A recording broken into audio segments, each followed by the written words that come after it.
అనుదిన వాక్య ధ్యానాలను వీక్షిస్తున్న ప్రియమైన ప్రేక్షకులందరికీ మన ప్రభు అయిన యేసుక్రీస్తు పరిశుద్ధ నామమున మా హృదయపూర్వక స్వాగతం. The golden verse in John's gospel, యోహాను సువార్తలోని బంగారు వాక్యముల గురించి ఈరోజు తెలుసుకుందాం. ఈ అంశంపై మనకు దైవ సందేశాన్ని అందిస్తున్నవారు మన ప్రియులు పెద్దలు శ్రీమతి జె పద్మలత జనార్దన్ గారు. సందేశానికి ముందు ఈ క్రిస్మస్ గీతాన్ని విందాం.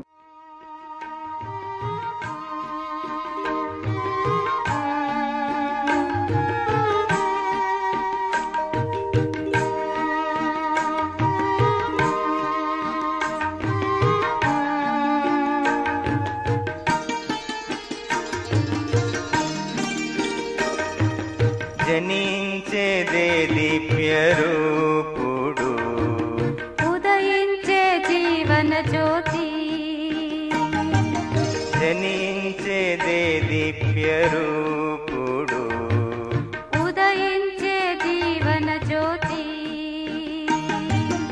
యూదయ దేశపు బెత్లెహేములో జనించేదే దివ్య రూపుడు, ఉదయించే శ్రీ యేసుడు.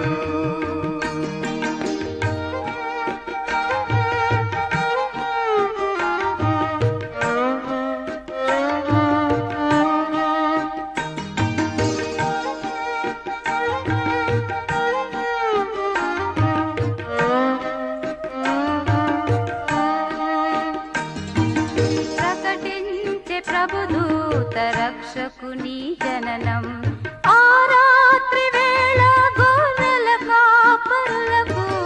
ప్రకటించే ప్రభుదూత రక్షకుని జననం. ఆ రాత్రి వేళ గొర్రెల కాపరులకు ప్రజలందరికీ పరమానందం ప్రభువైన క్రీస్తుని పలుకగా. ప్రజలందరికీ పరమానందం ప్రభువైన క్రీస్తుని పలుకగా. పరుగెత్తి కాపరులు ప్రభు యేసుని చూచి ప్రచురించిరి శుభవార్తను. జనించేదే దివ్య రూపుడు, ఉదయించే జీవన జ్యోతి.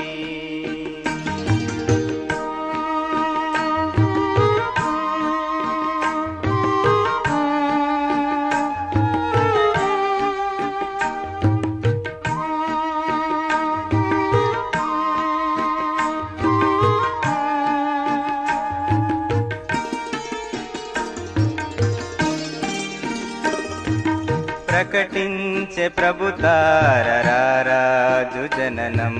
తూర్పు దేశపు జ్ఞానులకు ప్రకటించే ప్రభు తారరాజు జననం. తూర్పు దేశపు జ్ఞానులకు ప్రకాశమానం పువాతార మార్గాన పయనించి క్రీస్తేసుని గాంచిరి.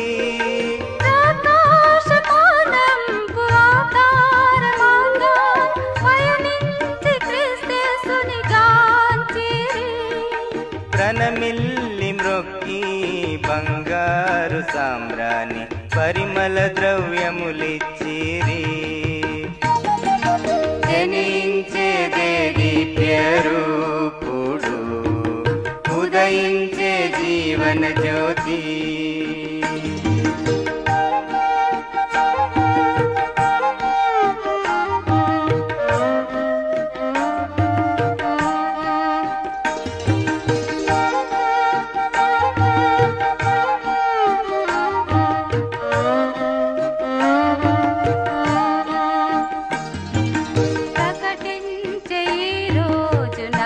దిశలన్నీ ప్రభు దివ్య రాకను ఈ విశ్వమునకు. ప్రకటించే ఈ రోజు నలు దిశలన్నీ ప్రభు దివ్య రాకను ఈ విశ్వమునకు. ప్రతి మనిషికి తెలిపే ఈ ప్రేమ వార్త ప్రభు యేసు పాపులకై జనించెనని. ప్రతి మనిషికి తెలిపే ఈ ప్రేమ వార్త ప్రభు యేసు పాపుల పాపులకై జనించెనని పాపంబు బాపి జీవంబు నీర్చును తను నమ్మిన వారికెల్లా. జనించేదే దివ్య రూపుడు, ఉదయించే జీవన జ్యోతి. యూదయ దేశపు బెత్లెహేములో జనించేదే దివ్య రూపుడు, ఉదయించే శ్రీ యేసుడు.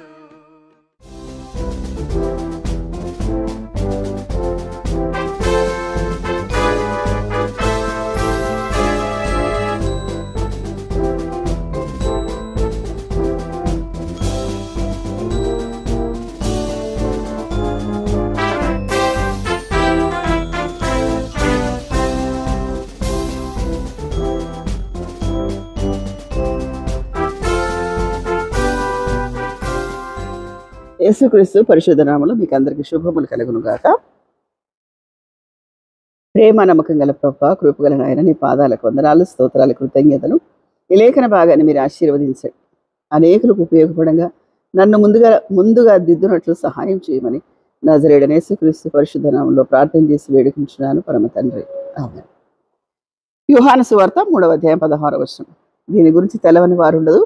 ఇది ఒక మంచి వాక్యం, గోల్డెన్ రూల్ అని అంటారు. చాలా ఎన్నో భాషలకు తర్జుమా చేయబడింది. ఇది ఒక్క వాక్యమే. ఇది ఒక్క వాక్యం అనేక భాషలకు తర్జుమా చేయబడింది. అనేక కరపత్రాల్లో ఉంటుంది, అనేక ఆటోస్ మీద ఉంటుంది, ట్యాక్సీస్ మీద ఉంటుంది, తర్వాత గోడల మీద రాయబడుతుంది. ఈ మాట, దేవుడు లోకమును ఎంతో ప్రేమించాను కాగా ఆయన తన అద్వితీయ కుమారునిగా పుట్టిన వాని యందు జనతైక కుమారుడుగా అనుంది. ఇక్కడ విశ్వాసముంచు ప్రతి వాడును నశింపక నిత్య జీవం పొందినట్లు ఆయనను అనుగ్రహించను. లోకము తన కుమారుని ద్వారా రక్షణ పొందుటకే గాని లోకము తీర్పు తీర్చకు దేవుడు ఆయన లోకంలోనికి పంపలేదు. ఆయన యందు విశ్వాసముంచు వానికి తీర్పు తీర్చబడను. దేవుడు అనే మాట దైవత్వము కలిగిన వాడు. దైవత్వానికి మొదటి లక్షణం పరిశుద్ధుడు. పరిశుద్ధుడు, ఏ పాపం లేనివాడు. ఆయన జన్మ పరిశుద్ధం, స్త్రీకి పుట్టినాడు ఆయన. తర్వాత తల్లి కంటే మిన్నగా ప్రేమించేవాడు, త్యాగానికి ప్రతీక.